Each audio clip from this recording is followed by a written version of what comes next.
നമസ്കാരം. അമേരിക്കൻ വീക്ഷണത്തിലേക്ക് സ്വാഗതം. പതിവിന് വിപരീതമായി ഒരു പ്രൊപ്പഗാൻഡ വീഡിയോ ചെയ്തേക്കാമെന്നാണ് കരുതിയത് ഫൊക്കാനയ്ക്ക് വേണ്ടി.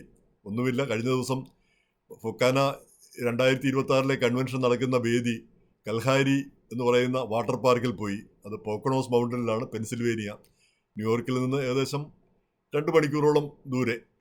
പിന്നെ അതിമനോഹരമായൊരു പ്രദേശം. തീർച്ചയായിട്ടും അങ്ങോട്ടൊക്കെ ഒന്ന് യാത്ര ചെയ്യേണ്ടതാണ്. മലയാളി, നമുക്കറിയാം, ഇപ്പം ന്യൂയോർക്കിൽ സിറ്റിയിൽ താമസിക്കുന്ന മലയാളികൾ പോലും എംപയർ സ്റ്റേറ്റ് ബിൽഡിങ്ങോ അല്ലെങ്കിൽ വേൾഡ് ട്രേഡ് സെൻറ്ററോ അല്ലെങ്കിൽ സ്റ്റാച്യു ഓഫ് ലിബർട്ടിയോ കാണാത്തവർ നിരവധി പേരുണ്ട്, ധാരാളം പേരുണ്ട്. നമ്മളെല്ലാം ഇവിടെ ഇരിക്കുന്നു, അവിടെ തന്നെ അങ്ങ് ഇരുന്ന് പോകുന്ന ഒരു മടിയൻ സമൂഹമാണ് നമ്മൾ പൊതുവിൽ. അപ്പോൾ അങ്ങനെയുള്ളവർ കുറച്ച് യാത്രയൊക്കെ ചെയ്യേണ്ടത് അത്യാവശ്യമായുള്ള കാര്യമാണ്. നമ്മുടെ ഈ രാജ്യത്ത് വന്നാൽ ഇതൊക്കെ അനുഭവിക്കാനും ഇതൊക്കെ കാണാനുമാണ് നമ്മൾ ഇങ്ങോട്ട് വന്നിരിക്കുന്നത്. അത് ഒരു കാര്യം.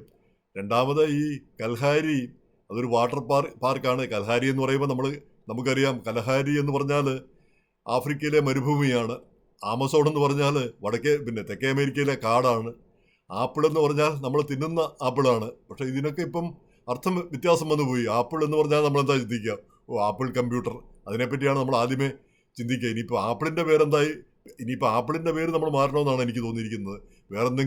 വേറെന്തെങ്കിലും പേര്, ആപ്പിൾ മക്കിൻഡോഷ് എന്ന് പറയുന്നത്, എന്നാൽ പിന്നെ മക്കിൻഡോഷ് എന്ന ആപ്പിളിൻ്റെ പേര് കൊടുത്തിടാം.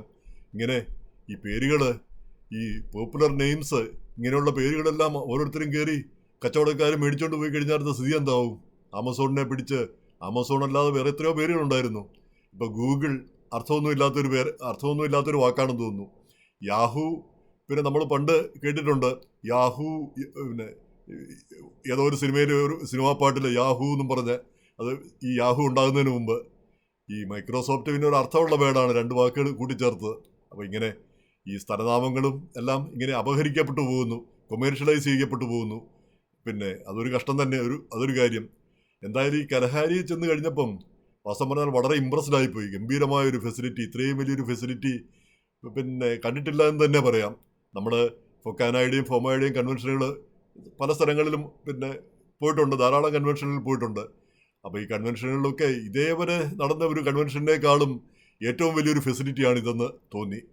ഏറ്റവും വലിയ സൗകര്യങ്ങളും ഏറ്റവും വലിയ ഫെസിലിറ്റിയും വാട്ടർ പാർക്കാണ്. പിള്ളേർക്കും വലിയവർക്കും എല്ലാം ചാടി മറിയാനായിട്ട്, തിമിർത്ത് മറിയാനായിട്ടുള്ള നല്ല സൗകര്യങ്ങൾ. പേടിക്കേണ്ട, അവിടെ എല്ലാവിധ സംവിധാനങ്ങളും, സെക്യൂരിറ്റി എല്ലാം ഉണ്ട്, ഒന്നും പേടിക്കേണ്ട. അപ്പം അതുപോലെ തന്നെ എല്ലാവിധ ഹോട്ടലുകളും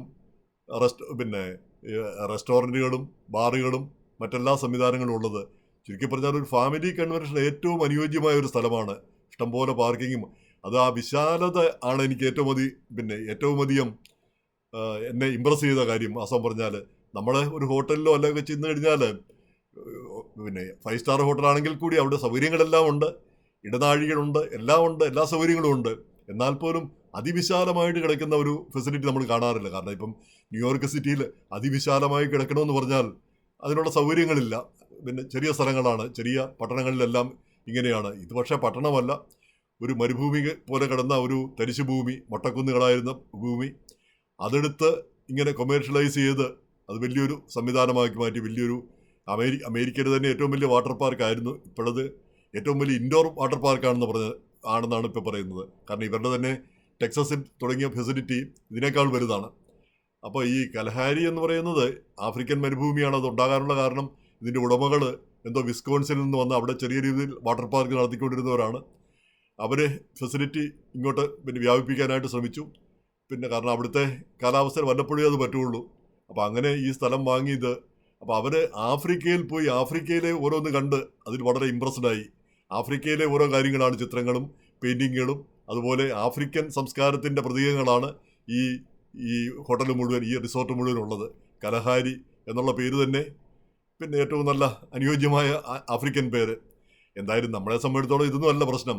അവിടെ ചെന്ന് കഴിഞ്ഞാൽ നമുക്ക് ആ ഒരു രാജകീയ ഒരു ഫീലിംഗ് തന്നെ തോന്നും. ഇത്രയും വലിയൊരു വിശാലമായ സ്ഥലം, പിള്ളേർക്ക് ഓടിക്കളിക്കാനുള്ള സ്ഥലം, അതുപോലെ തന്നെ പിള്ളേർക്ക് കളിക്കാനും പിള്ളേർക്കും മൊത്തം ഫാമിലിയായിട്ട് ചുറ്റാനും കറങ്ങാനും ഉല്ലസിക്കാനുമുള്ള അവസരം.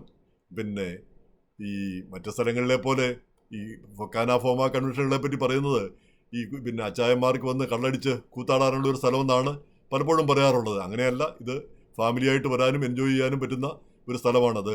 അത്ര ചീപ്പാണെന്ന് എനിക്ക് തോന്നുന്നില്ല. നല്ല സാമ്പത്തികമായിട്ടൊക്കെ പിന്നെ നല്ല വിലയുള്ള സ്ഥലമാണ്. പക്ഷെ അത് വെക്കാനാക്കാരത് വളരെ ഭംഗിയായിട്ട് അത് കൈകാര്യം ചെയ്യുമെന്നാണ് ഞാൻ കരുതുന്നത്. പിന്നെ ഞാൻ ശ്രദ്ധിച്ച ഒരു കാര്യം, ഈ ഒപ്പിടാനായിട്ട് വന്ന ഒരു മിനി കൺവെൻഷനുള്ള ആളുകളാണ് ഒപ്പിടാനായിട്ട് വന്നത്. സാധാരണ നമ്മൾ ഈ കരാറൊക്കെ ഒപ്പിടുന്നത് ഈ 5-10 പേര് ഭാരവാഹികൾ 4-5 പേര് പോയിട്ട് അവിടെ കരാറൊക്കെ ഒപ്പിടും. എന്നിട്ട് അവർ ആ കരാറും പിടിച്ചുകൊണ്ട് അല്ലെ ഒപ്പിടുന്നതിൻ്റെ ഒരു പടമൊക്കെ എടുത്ത് അതിൻ്റെ ഒരു വാർത്ത കൂടി തരും. ഇതാണ് നമ്മൾ സാധാരണയായിട്ട് കാണുന്നത്. ഇതങ്ങനെയല്ല. ഇത് ഒപ്പിടാനായിട്ടൊരു 40-50 പേര് വന്നു.